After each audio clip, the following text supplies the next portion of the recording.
In this video, I'm going to show you how you can create a Google Docs spreadsheet. Now, creating a Google Docs spreadsheet as opposed to an Excel spreadsheet means you can access it on any computers, you can share it with people, and it's just a lot easier to get around and navigate compared to Excel.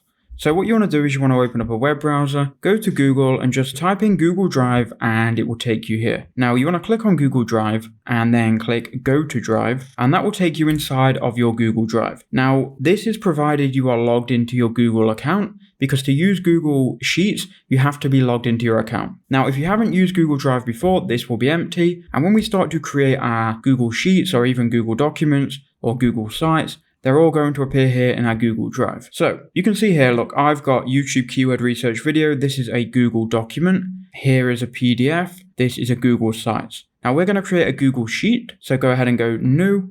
And here you've got all of the Google products that you can use. If you go to more, you can create even more.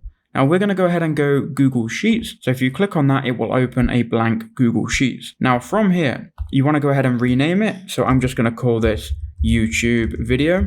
And then once you've renamed it, click enter and that will automatically save this Google Sheet. Now this Google Sheet is going to save into your drive. So if I refresh here, you can see we've got untitled spreadsheet. So once this saves, it should then update to YouTube video and you can see the date we modified it as well. We can now go ahead and start writing in this sheet.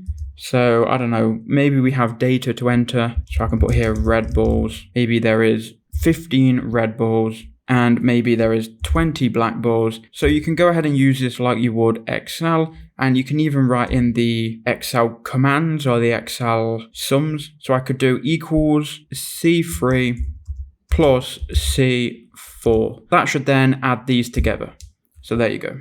So you can use all of the features that you could usually use in Excel. And once you've gone ahead and created your Google Sheets, if you want to share it, go to this share button in the top right and click on it. Now by default, it's going to be locked and restricted. You can share it by adding people here, so typing out their email address. Or if you just want to get a general link, you can copy this link and then make sure anyone with the link can view it. So copy this link and you can then share it to people. If you want somebody to then be able to edit it once they've got the link, change this to editor. So that's how you can use Google Sheets. You can also find your Google Sheet in Google Drive and it will update every time. Thank you for watching and I'll see you in the next one.